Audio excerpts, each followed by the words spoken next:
Today was something else. It wasn't exactly hard, but it wasn't necessarily easy either, which is very odd for a deload for me. Usually on a deload, the weights just kind of fly and I really don't feel anything in terms of difficulty. It just feels relaxing. But this was different.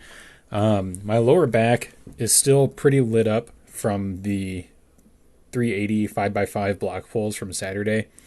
And I know I mentioned it on Saturday, but I may be at a point where either I just need to back the weight down on the block pulls and hold and just kind of work there until they get easier and easier, or I need to change things up. Um, it I just it's very sore, and it did cause impacts in terms of my depth today with my squats. My While the weights weren't heavy and there wasn't any difficulty moving the weight, everything was kind of slow and there was a grind to all of my reps. And I did kind of take advantage of that to really just kind of slow things down overall and make sure that I could lock my technique down. But it did not feel 100% correct just with how my back felt throughout the entire workout. So this is really something that I might need to kind of change up. I'm thinking of things that I could replace the block pulls with, maybe changing out and doing something like hip thrusts and adding in another secondary exercise for the hips for the time being, just to kind of take a load off of my back. Maybe I kind of want to figure out what's causing the back pain and why. I mean, I know what's causing it. It's due to my technique and how I'm moving the weight whenever I'm doing the block pulls. So there's some sort of deficiency that's causing me to rely on my back. And I'm not sure if it's in my hips or in my core or where the failing is that's causing me to rely on my back. I know that it isn't abnormal to have lower back work from doing block pulls. It is a very lower back and hip heavy exercise. So I don't know. I kind of want to figure this one out. It could be that I'm not doing anything wrong and this is correct. And perhaps I'm just too heavy of a weight for a 5x5 set for me. I'm not sure. So this is a problem that I really want to, again, just tackle and figure out. So I'm debating if I want to do block pulls this Saturday. I'd be looking at a 365 pound block pull on a 5x5, which is pretty doable. You know, it's 15 pounds lighter than what I did Saturday, but 365 moves fairly easily for me. So I'll see once I get to that point, but I'm not sure. So I may switch over to doing sumos. I know I kind of mentioned that previously, that I might look at doing that instead, just because it's much less taxing on my back, but still kind of lines up with the different variation to kind of help with the lockout portion of the deadlift, because it really focuses a bit on the hips in terms of getting that flexion, but then allows me to utilize my quads to pull the weight better. And I may just start those at whatever my conventional deadlift would be at normal if I were doing that. So right now those would be at 285 for 5, and then just start cranking those out. I don't know. I would I'm going to play around with it, see how I feel on Saturday. If my back's feeling better, if it's feeling better by Thursday, then definitely I'll give them a shot and see what's going on. But if I'm still a little sore by Saturday, I got to rethink things, just because that's not tenable long term. If I'm starting to get to this point where I'm going to be sore, or at least this sore after every workout, I'm not getting the proper amount of recovery that I need. So really got to think about that and how that's going to impact things. Yeah. So I just got to figure that out. Overhead press today, super, super nice.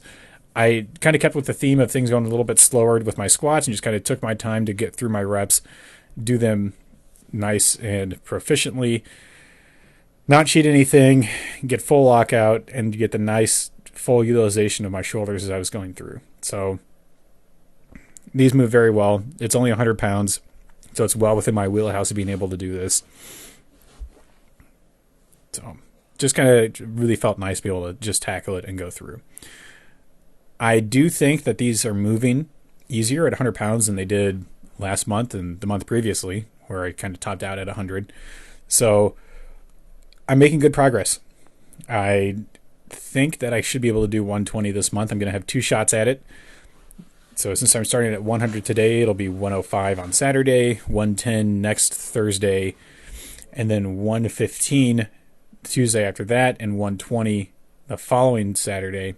And the last day would theoretically be 125, but it'll likely end up being 120. I don't think I'll be able to get it the first time, but I definitely think that if I really tackle it properly, I'll be able to get 120 the second time.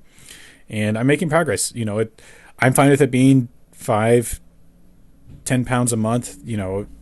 10 pounds would be ideal, but 5 I can live with just because it's still progress. And even then, this is a 5 rep maximum. So it's still not stating, or really kind of reflecting a 1 rep max that I'd test at some point. And I may do that on Sunday of next week, or not next week, but the week after, where I've had some time off overhead press. I can really take time to kind of sit down and see where it's at with both the strict press and then just seeing where I can max out on a push press. So I just want to keep getting closer and closer to hitting my body weight. My body weight is a little bit up over the past month. I've gone from 190 or 182 up to 189, kind of where I'm averaging every day. So I've put on about 7 pounds, and it could be a lot of water, could be just kind of food throughout the course of the day, but things are just kind of slowly adding up in terms of weight. The deficit deadlifts, a little bit difficult just because of the sore back and the position I had to start in. One thing that I noticed in the first set is that my movement is very choreographed in that it's sequenced and not synchronized, to where my hips are, I'm straightening my legs out and then locking, moving the upper body. And that's not really how you want to be doing them. And you can see my hips were shooting up right there and getting it up into my normal deadlift position in anticipation of that, which is not what this is supposed to do. So I watched that entire set back after doing this just because I didn't feel comfortable with it and wanted to see what I was doing. And I hopefully adjusted properly. I didn't watch back the rest of the sets. That rep was a lot better. See if I can maintain that. That was better. And that's better. So one of the things I was trying to get out of the habit of was, instead of doing a sequenced motion, is to do it, together. Instead of, doing a sequence, be synchronized. And that's something that I was kind of repeating myself I was going through. After this set, I focused on making sure that I was synchronized with those movements. And I was really focusing on utilizing my glutes and my hamstrings to start this pull, be able to get it through. So I take a little bit of time sitting in the bottom, just kind of thinking it over, going over the movement itself in my head and just how I was going to pull it off. And that's better, but not perfect right there. That one's all right. And I think one of the reasons why I got into the habit of doing it in a sequence is that it prevented me from hitting my shin, which I just did right there on that rep, whenever I was coming up. So I'd have my legs straight, and then I could pull the weight up and be able to move it. When I decided to try controlling the eccentric going down on that one, just because it moved really, everything was moving quickly, and I wanted to make sure that I was doing it right. But I, just wanted to make sure I'm going through this and doing it right, and trying to keep in mind any sort of tendencies that I might have when with cheating this, just so that way I could make sure that I'm actually getting benefit out of this. That one, not so great, and I think I realized that as I was going through. And you can see it's a little bit less sequential and a little bit more synchronized. It's fine if there's a little bit deviation between them, not quite like that, just to make sure that. So that one was better. But a little bit of deviation, and I did do 6 reps. So I was suspicious of this whenever I was doing it, and I was fine with it. Did I do 7? Yeah, I did some extra reps. And part of me was thinking, as I was doing it, I'm like, well, if it's 6, it's fine because that last one, or one of the ones in there wasn't that great. But I didn't realize I did that many. So, oops. Going to the last set, wasn't necessarily tired, just sore. And I just really wanted to make sure that I was getting benefit out of this. My back's a little bit rounded with that. That was a really high starting position.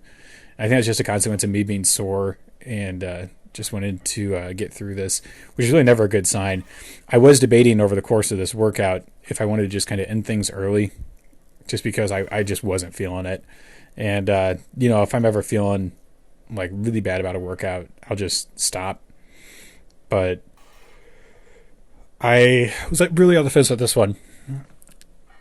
That was not ideal right there. So again, that was that position I was talking about, to where it's sequential and not synchronized in terms of the movement. So it's just things I need to pay attention to and work on. I don't know if some of it was a result of me being sore, or if it's just I'm really starting to notice the tendencies that I have in my technique that I'm having difficulty kind of working out. So I don't know. Just going to have to keep working on it and improving. There's really nothing else to do about that. So I got to keep going.